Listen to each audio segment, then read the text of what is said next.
All right, so first play we're going to look at, 2nd and 2, one of the Patriots' first offensive plays.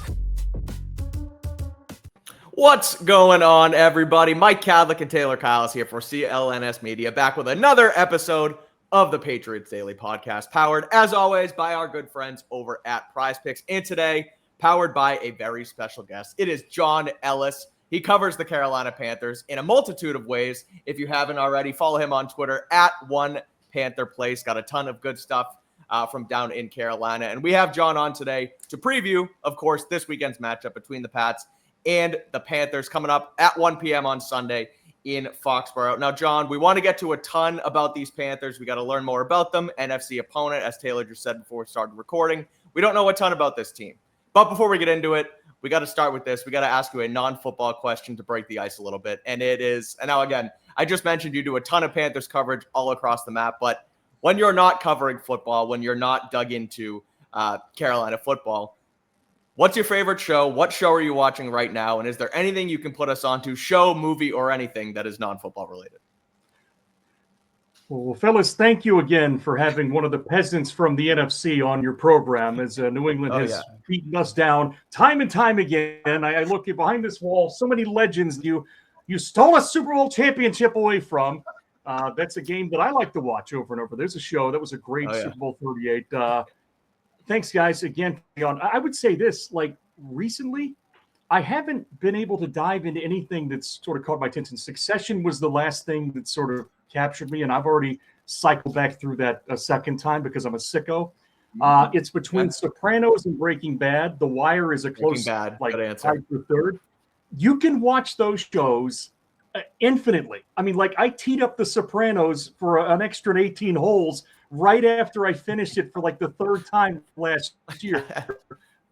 Back when I had, unfortunately, COVID, but I made it through because Tony and the gang got me through it. So I can watch Sopranos, and it's like I've never seen it before. Big HBO guy, I see. And also, Breaking Bad is one of the only shows that Mike has seen in his entire life. So you got that in common. I was gonna say, every time someone brings up Walt and Breaking Bad, I get a little heartbeat in the old chest, because it's my favorite show. I love that. I love Better Call Saul, the El Camino spinoff. I have pride in it.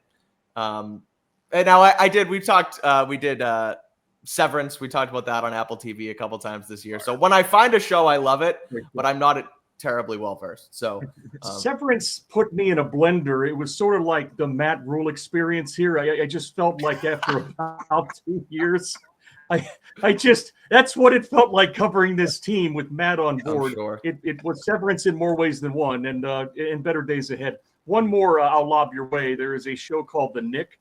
I don't think that's an HBO show, but it's got a number of great actors in it, and Clive Owen is the main character. So Siskel and Ebert moment. I'm glad we're doing this, man. This is a nice way to open the show. I'm remembering in my mind all the other shows I'm forgetting about. And, Cheers. How about that? Boston Crowd. Cheers. I like it. Great. Okay. R.I.P. Norm, man. Yeah, no shit. But all right, let's get to the football. You did mention Matt Rule, but now we're on to bigger and better, we assume, in Dave Canales, Bryce Young, and what the Panthers got going on there down south. But we want to start with Bryce Young and the quarterback, because Patriots have a young signal caller of their own, second year with Drake May. Bryce, as we know, has had an up and down start to his career. Got benched last season for Andy Dalton, ends up getting the job back. Plays well down the stretch, and as we know, and as I said before, it's 1-2 teams here sitting to try and face off. And Carolina's coming off a good win last week against Atlanta. So how has Bryce progressed in your mind, or I guess in the fan base and in Carolina's mind? Is he progressing as the franchise quarterback they thought he'd be? Where are we at with number 9 down in Carolina? I can't speak for anybody else. I won't pretend to speak for the fans. I just, Tyler knows me well enough. You guys both know me well enough to know that I try my best to look at tape and just block out a lot of the noise. I see progress. I see things that are high level operationally that he brought with him from Alabama in terms of being able to hit those boundary throws with anticipation. I know we use that word like a $2 you-know-what, but there is some anticipation to his game. There are things to his game that had to be exceptional because of the size limitations. We've seen that before with other players in this league, but not quite like Bryce. And one of the players, former players I talked to pre-draft, and you guys know Matt Bowen pretty well, I assume, from ESPN. His big concern with Bryce was the frame. It wasn't the size. It wasn't the height. And I think we've heard, gosh, who was it recently that said, look, unless you're like 6'9", you can't see over these guys anyway. It's 5'10", 5'11", 6'1". It's the frame. He's held up exceptionally well, considering in year one of Frank Reich and then early on in Dave Canales' era, there was not a lot of great continuity with that offensive line. They've since concerned themselves with fixing that, and they have depth now, even with injuries. In terms of Bryce, it's concerning to me to a degree, and I love what Dave Canales has brought here in terms of energy, in terms of his enthusiasm, in terms of the run game and the commitment to the offensive line. He comes from the Pete Carroll stock, and when you look at the tape, you try to make sense of what the schematics are. What's the purpose? What are they trying to get to? What are the answers they're trying to get in front of Bryce pre-snap? And no better case than Jacksonville week one, where they just absolutely looked like they didn't prepare at all in terms of anything pre-snap. Clock all the way down to 1 and 0. Burning timeouts. Delays in week one on the road in an environment that I wouldn't consider to be Arrowhead Stadium. So you've got to stop beating yourself altogether. And it makes me wonder if they totally trust Bryce to run the complete offense, if they're insulating him still to a certain degree. I don't see him as a Bridgewater. I don't see him as a Garoppolo. I think you could let him uncork it, as we saw in Arizona just a couple of weeks ago. He can give you 300 yards. I just think there's a little bit of imbalance to the way they start these games this year, and they're having to battle back in. Last week, though, even though he didn't throw for a lot of yards, he was on the mark. He read his keys, and it's been good. I just quickly before we move on, I go back to 3 games last year where Bryce Young, quarterback wins. You know, these aren't relief pitchers. These aren't starting pitchers, but they lost all 3 of these games in this order: Kansas City, Tampa Bay, and Philadelphia, all in the last 30 seconds, basically. Young did everything he could against that gauntlet of a schedule to bring that team into focus, so much so that the first-round pick from Bryce's rookie season, Xavier Legette, who is having a hamstring issue and is having confidence issues in my mind, drops the ball in Philly. And look, the game of inches rears its ugly head. Had it not been for those 3 close losses that were wins in their hands, you're looking at 8 wins in year one. So Bryce played exceptionally well down the stretch. 5 touchdowns in Atlanta last year in the season finale. And then with all the talk about Raheem Morris's very good defense, and it is a good defense. They have a lot of playmakers. Give credit to the offensive line. Give credit to Canales for stifling that. And Young protected the football. So while you're not going to get Josh Allen level performance ever from a Bryce Young, he can certainly take you somewhere. So what are some of the concepts for Bryce Young that he's gone to consistently that you can tell he feels comfortable with? What are some things that defenses have done to try to throw him off? And how does that change if Tet can't play? Do you foresee him potentially playing, even though we're recording this on Thursday? Wednesday didn't participate in practice. Now that receiver core is looking even more thin, unfortunately, with Jalen Coker on injured reserve and Xavier Legette also hurt. Yeah, we're keeping an eye on McMillan. The calf injury that was reported yesterday, I was not at practice, but I've been there throughout the course of camp and was at the game Sunday. Guys I talked to within the organization and then some of the guys that cover the team day to day, there wasn't a huge deal of concern there.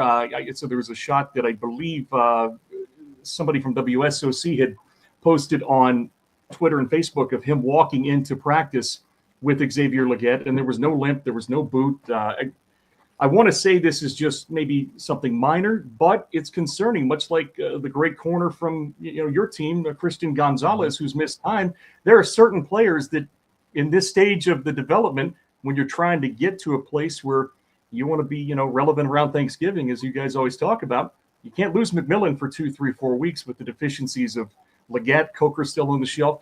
In terms of concepts, I think they're getting back to some things that he does naturally well in terms of out of structure. You saw a lot of sort of play action power concepts, some gap scheme, play action movement. You had Cade Mays, who probably should have been starting at center in a lot of people's minds, including mine.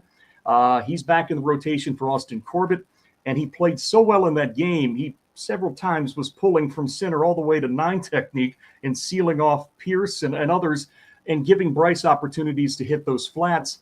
And I think they're designing some things to obviously get McMillan up the seam on safeties, and when they give him a one-on-one outside, Bryce has not been shy about giving him those opportunities. Again, in terms of concepts, you watch a McVay offense, you watch a Shanahan offense, you watch an Erhard Perkins offense, you know what you're getting. I haven't quite figured out what Dave's offensive structure is, and I don't think they truly have either. I think they're trying to do the opposite of what some coaches do, and that's try to mold it around who they have instead of this is our book, learn it and do it. I could be wrong on that, but that's the sense I get. Let's flip it over to the defensive side of the football for this Carolina team, because we're talking about injuries, guys that are, dealing with things this early on. Patriots, rookie left guard Jared Wilson is dealing with I believe it's an ankle and some sort of lower body injury. He did not practice Wednesday. They could then flush in Ben Brown, who is they're essentially swing interior offensive lineman to that position. And as we know on the Carolina side, they have Derek Brown, defensive tackle, dominant presence in the middle, missed the majority, if not the entirety of last season. I can't entirely remember, but he's back. He looks ready to go. What's going on with that defensive front in Carolina? What can we expect there? And how has he looked throughout these first couple weeks after dealing with that injury last year? Man, Mike, he's looked like Derek Brown. I mean, this is what you get with a guy that they put at the 5 technique defensive end and that traditional 3-4 they're running. You can also kick him inside his nose when needed. He's got so many versatile traits about him. Every once in a while, you'll see Brown do something that's independent of what he does that's not on the stat sheet. And that's certainly okay, because you pay a guy like that to impact the game where it may not show up on a stat sheet. Lindstrom from Atlanta, he has a history with this guy. Now, Lindstrom's one of the best guards in football, big number 63. Twice in that game, he threw him like a rag doll. One on an outside run, and then one in obviously in a pass pro situation. And Brown has such, as Greg Cosell told me when we had him on after the draft, country strength. He's country strong. He's just insanely physically gifted right out of the box, and he is the centerpiece of what makes this defense have any chance of being, let's say, top 15. And that's where, if you arrive at that place and you assume this offense continues to trend from where they were halfway through last season on, that's the idea. And I do like the fact, and it's a fascinating storyline between our two teams here, because Milton Williams, who there was some courting going on in Charlotte for Milton. And yes. Braves. Yeah, right. Here's Braves. Talk about pulling the rug out from under you. Like, that was, I was so sad. We were doing a live draft show and my face dropped. That was the one guy where I was like, we don't get him, I'm pissed. So, well, when Shefty's out there, Panthers closing in on, you kind of take that for the most part for gospel. And then a couple minutes later, it's Braves comes in just much like he did against Dan Morgan in 2003 in Houston. I don't really think there was much to it. I think Carolina, Brent Tillis and company, they were really interested in his services. They had another plan in mind. They were in touch with obviously guys like Turk Wharton from Kansas City, Pat Jones, an edge rusher from Minnesota. These are parts they're bringing in. Bobby Brown, who played good football and is still doing that from LA, guys that Jairo Evero know well, Ashawn Robinson. So I think the alternate plan, if it really was all about Milton, let's build through the draft. Let's find 2 guys that we grade out probably as high first rounders in the second. It's Scorton and it's Princely McMillan. It took me about a year to pronounce that name, and I'm glad I don't have to call him just Princely anymore.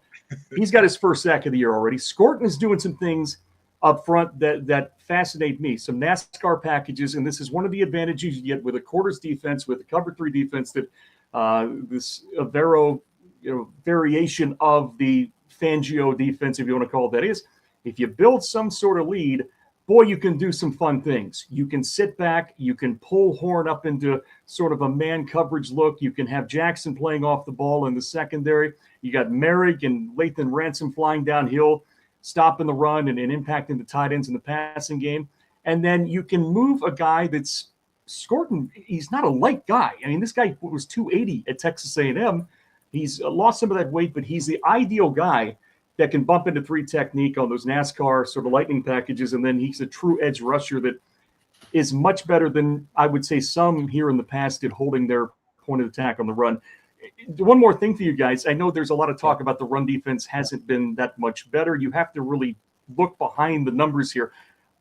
Last year, I will admit, it was the worst thing I've ever seen. I've seen it all here in Carolina. I've never seen a defensive sort of leakage that just felt that, let me say this, the team had an opportunity to be quite relevant because they lost a lot of close games. That's the hard part about it. It was historically bad, the worst run defense in team history, the fifth, I think, worst in terms of yards per carry, yards per game in league history. This year, they're kind of in the middle of the pack in terms of the core metrics. You got to consider one of it was a 70-yard run by ETN on a blown assignment by Merrig, and a couple of others, and Nick Scott. And the second one was a 30-yard magician-like scramble from Kyler Murray. Other than that, the explosives haven't been there. What they did against Bijan Robinson was outstanding. That was the best pure, just fundamentally sound defensive game I've seen this team play probably since Dave's been here. That's encouraging. So a lot of youth. Derek Brown anchoring that youth. Roseboom in the middle from the Rams is your Mike backer. Trevin Wallace is getting better as the second-year backer from Kentucky. Maybe the weak point of this team still is those middle linebackers in coverage at times, but it's certainly trending up. I don't know how far up they'll go, but to get a shutout, the first they've had in 5 years, we'll start with that. Well, Patriots run game hasn't been terribly explosive, so I have a feeling that trend might continue this week. Yeah, well, yeah. Go ahead. Well, I mean, you might have been alluding to this, but some conversations I've been having with my friend Mike Kay, who covers the Charlotte Observer, and Ish Shroff, one of my good friends who is the voice of the Panthers. I do some work with him on Panthers radio, and I keep coming back to, just buyer beware on this game. How many times it's once in a blue moon that a team puts the ball on the ground 5 times and by virtue of fumbles? I haven't looked at the full tape. I've heard it's a disaster. I know that when you lose by a touchdown, like I said earlier, and you cough it up 5 times, Vrabel's got to be beside himself. But those are correctable. If you got a guy out there just heaving up 5 picks, then you've got a bigger issue. So I do think Carolina needs, and they probably are thinking of this in the context of, okay, they're not going to put 5 on the ground, maybe 1 or 2, but maybe we can impact that somehow. I would be reluctant to do that. Too much peanut punching can sometimes get you out of phase with tackling. So a little chess match there, I guess. It should be definitely a chess match there. You mentioned that. And Canales said yesterday, I believe, that the Patriots play clean football, and everyone says, well, they turned the ball over 5 times. How's that clean football? But you said it's correctable. You take that away, and the rest of it, what was relatively clean. So we talked about the front there. You mentioned the middle linebackers, and they're lacking coverage. So we want to talk about the Carolina secondary. We also want to hear about some underrated Panthers players and get some predictions for this game. But before we do, I got to tell you guys about our friends over at Prizepicks, the best place to get in on the action this football season and every football season. And as you know, it's not just football, it's baseball. Playoffs are starting out there. So if you want to get in on the action, download the Prizepicks app today. As you know, this episode of Patriots Daily and every episode of Patriots Daily is brought to you by Prizepicks. You and I make decisions every single day, but on Prizepicks, being right can get you paid. So don't miss out on any of the excitement this season on Prizepicks, where it's good to be right. It's super simple to play. All you got to do, you see on screen, you pick more or less on at least 2 to 6 player stat projections. And if you get your picks right, you could cash in. It is the best way to get in on the action across 40 plus states, including California, Texas, and Georgia. They always put their users first on Prizepicks. Withdrawals are fast, safe, and secure. And Prizepicks offers Venmo, Apple Pay, MasterCard, and more for quick and easy deposits into your account this football season. As you know, I mentioned it yesterday, but we'll mention it today as well. There is a new promo on Prizepicks right now. It is Jalen Hurts to have more than half a passing yard. Add that to all of your lineups this week, and you will be able to see your winnings grow with that one. So join millions of users and sign up today. Download the app and use code CLNS. You get $50 in lineups after you play your first $5 lineup. Again, download the app, use code CLNS. You get $50 in lineups after you play your first $5 lineup. Prizepicks, it's good to be right. All right, back to it. Taylor, I know you had something on the we mentioned the secondary. We want to talk about that, so take it away. What do we got next? Yeah, so an interception for all 3 of the top corners is pretty absurd. And then sometimes interception numbers can be fluky, right? Sometimes like quarterbacks under pressure just lobs one up. Definitely not a great decision by Penix on one of them, but they were also impressive, competitive, high IQ plays from these zone corners. So why have they been so effective so far this season for people who may not be familiar? And how have teams gone about attacking them and what actually works? Because this is a tough group. And like we talked about, Drake May, been fumbles, it's been some interceptions. It's kind of streaky, but this is a game where he really has to button it up. Yeah, I would say it all starts with number 8, J.C. Horn.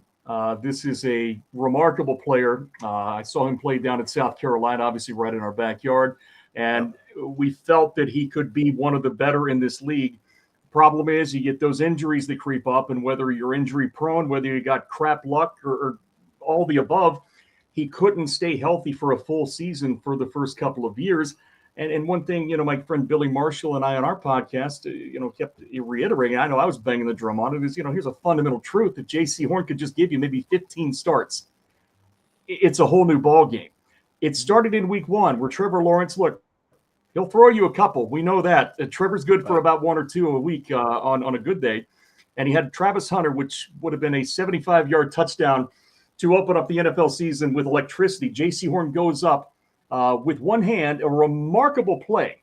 We take these one-handed catches for granted now.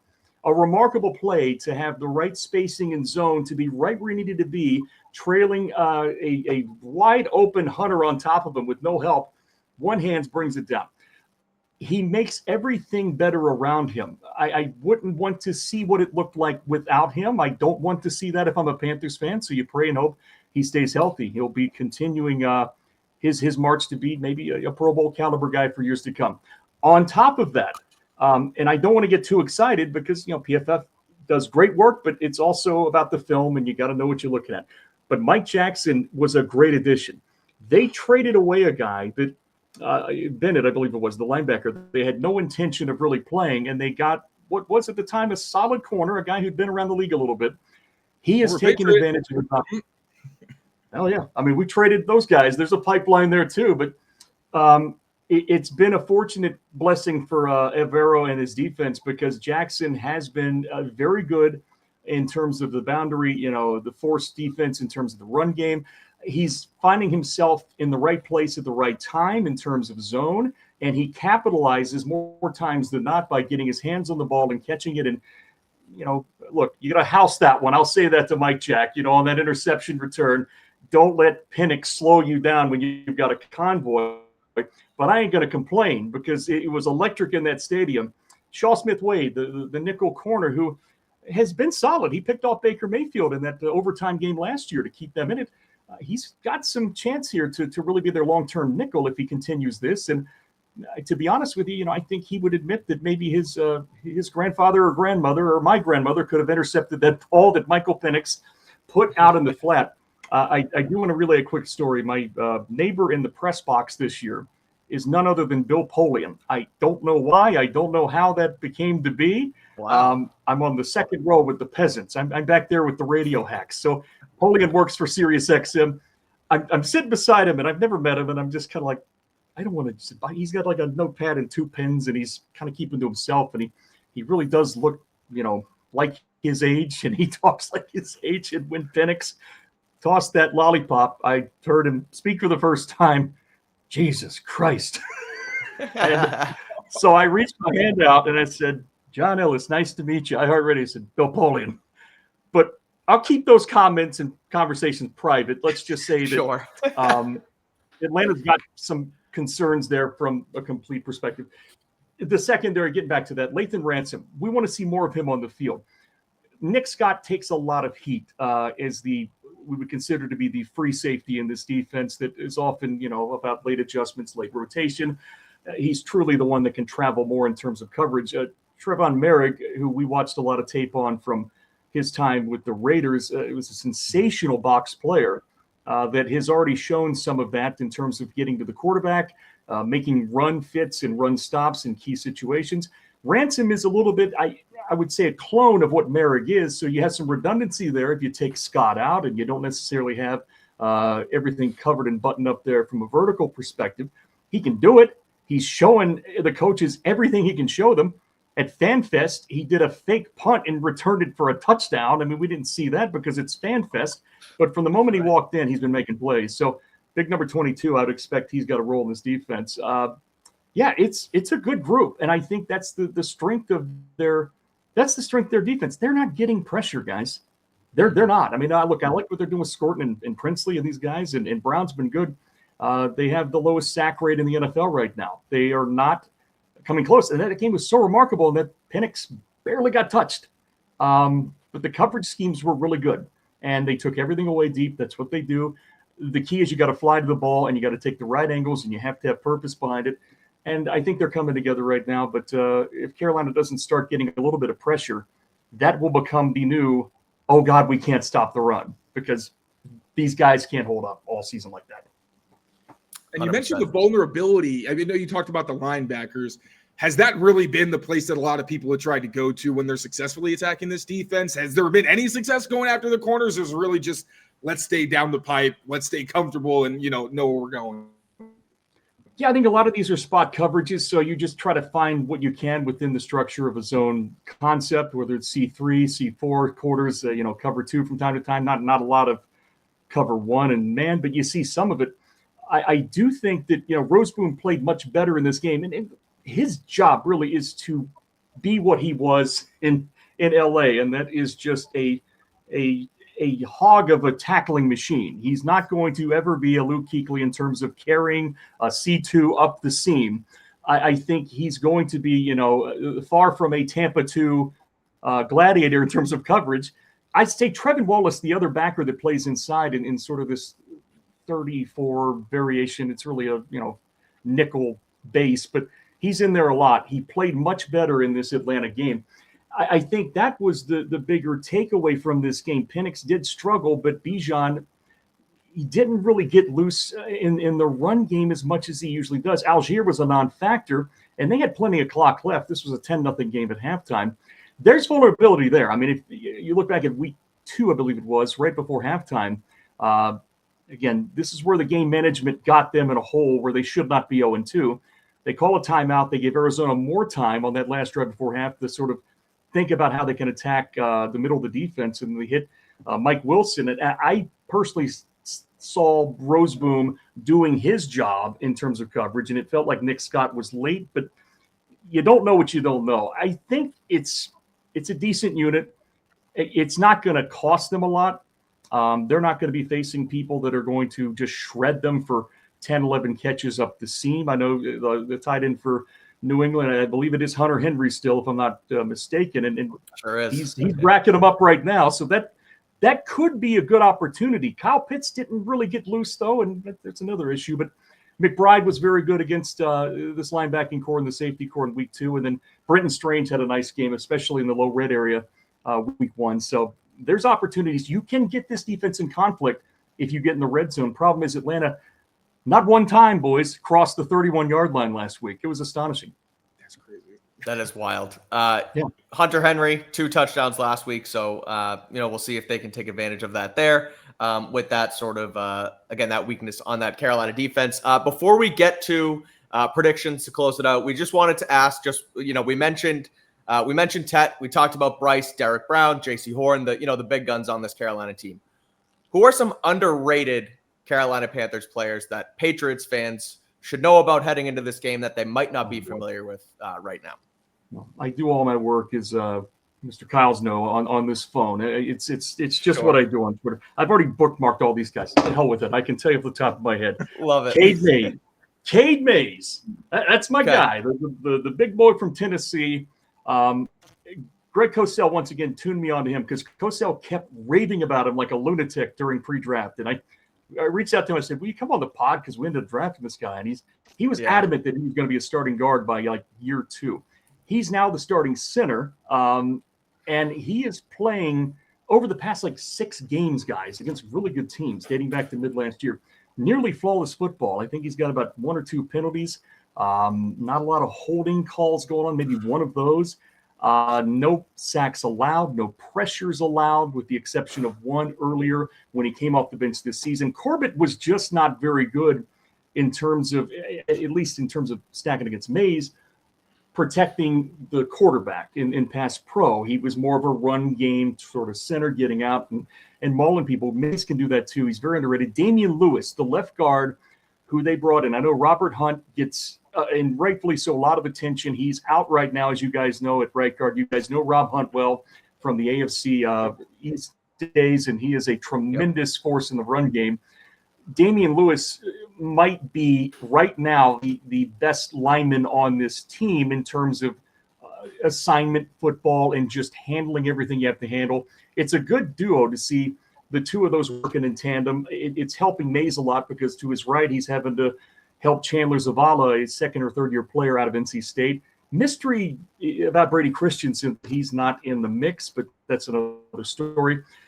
Those would be two of the guys I would say that stand out to me on offense, and it's really about the trenches. On defense, obviously, we talked about Mike Jackson. I would keep an eye on, we've talked about so many of these guys already. Bobby Brown is a guy, he hasn't been very active so far early on this season, but when he's been in the game, he's done a little bit of everything in terms of penetration, in terms of getting things moving in terms of pass rush, and then he can fit the run as well in terms of setting the edge. Special teams, can we talk about that for just a second? I don't know if that was on your rundown here, but I can tell you the most underrated person in Charlotte is Tracy Smith, the special teams coordinator of this team, who has taken this silly kickoff rule, I'll just say it, and they've made the most of it. They said, you know what, the league's going to bitch and moan about it. Let's make something of it. Let's send these duck kicks out there and let's hey, living on a prayer, living on the edge, get it right to the goal line where they're having to make decisions, business decisions. It was evident in camp they were working very hard on the timing of all of it. And it's not just the fact that, Fitzgerald, the rookie kicker, has been perfect this year on field goals. He's managing this new kickoff rule like a 15-year veteran. It's been great. Coverage units have been great. I added up all the hidden yards they had last week against Atlanta just by this alone to the point where I looked up on the next one, and there's two Falcons tackling one another as they're trying to return a kick.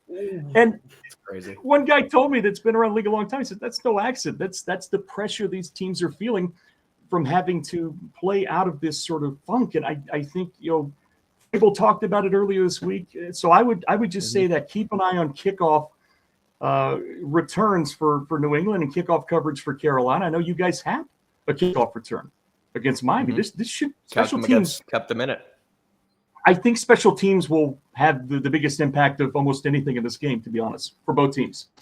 Mike Vrabel said that he was watching the kickoff tape for the Panthers for 2 hours. He may have been embellishing, but he lit up in a way that I haven't seen him do very often. And then I went to the tape and I was like, all right, this is an element I didn't really look into. And these returners are panicking.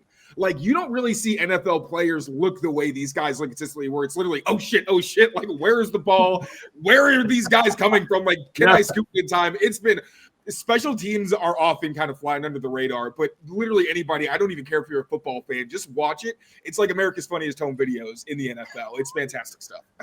It is funny. And it was so fitting that the Panthers would be the team in the America's Funniest Home Videos portion of the game. There's 3 phases: offense, defense, and we have mastered it. And we've turned it into a net positive.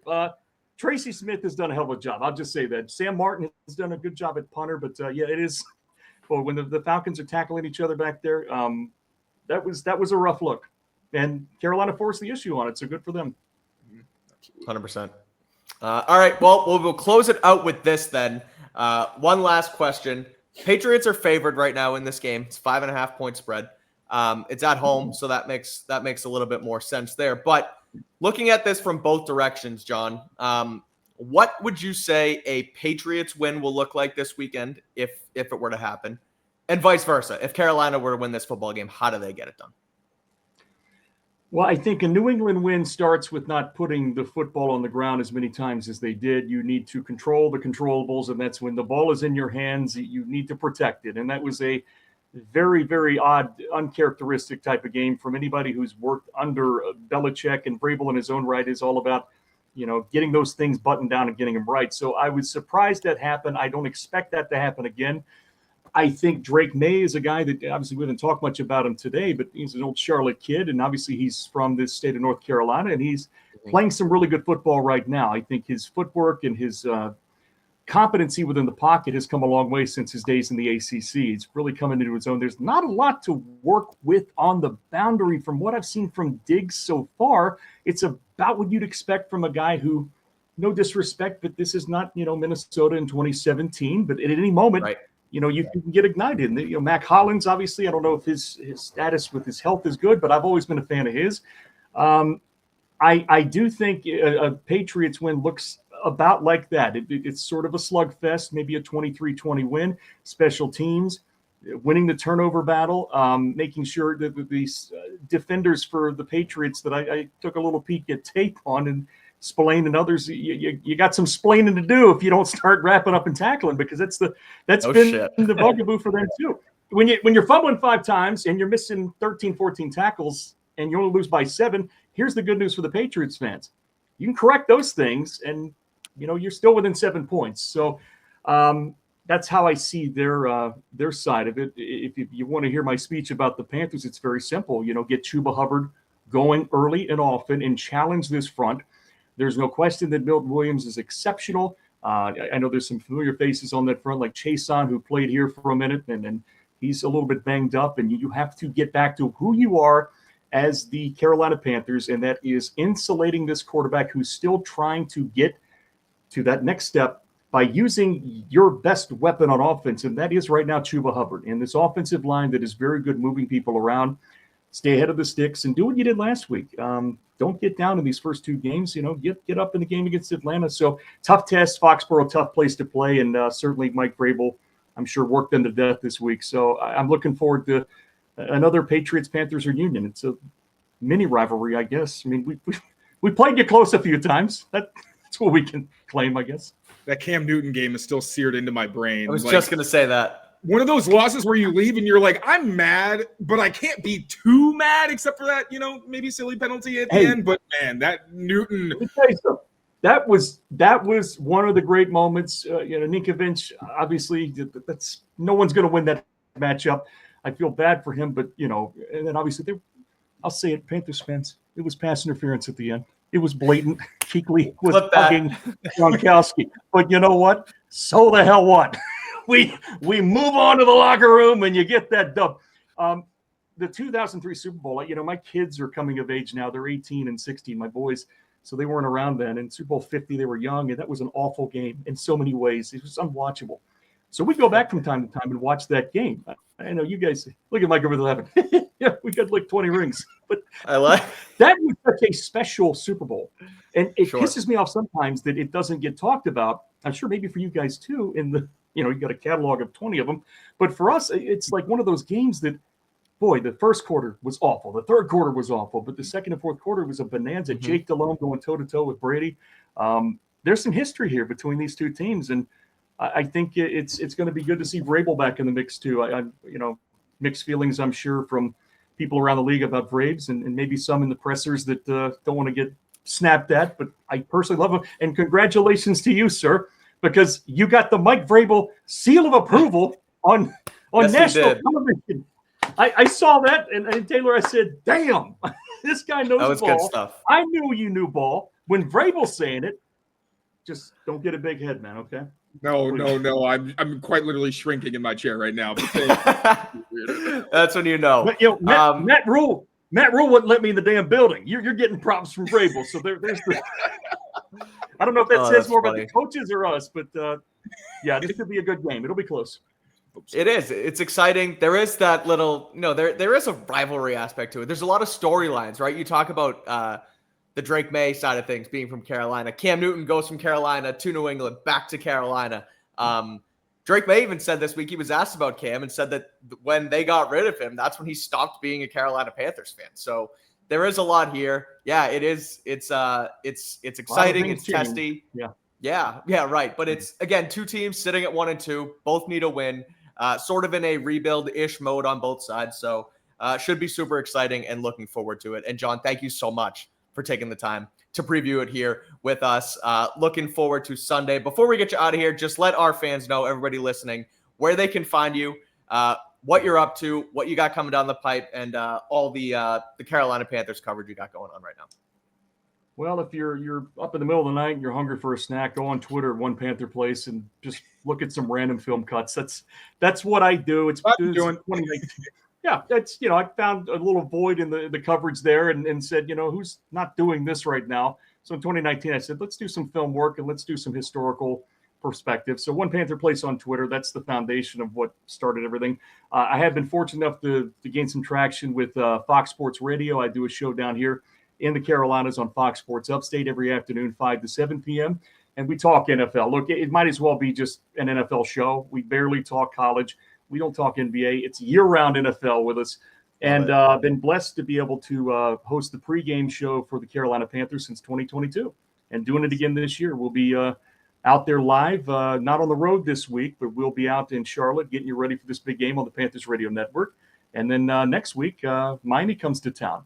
And we'll be downtown at Clutch, right in the shadows of the bank. And hopefully we can do a 2-for-1. We can get a win and beat Miami for you. So appreciate you guys. This was so much fun. And anytime we can reminisce on Panthers Patriots and talk about how they're both kind of getting back to a little form, let's do it. Absolutely, brother. Thank you so much. Awesome. This was great. All right. Well, everybody out there, thank you for tuning in. As you know, find us here on Patriots Press Pass every day here on the Patriots Daily Podcast. Rate, review, and subscribe to the channel. Patriots welcoming the Panthers to Foxboro this weekend. We will have you covered at the game throughout the rest of the week as well, so make sure you keep it here locked in. Until next time, take care of yourselves, take care of each other, and we will see you next time. Peace out, everyone.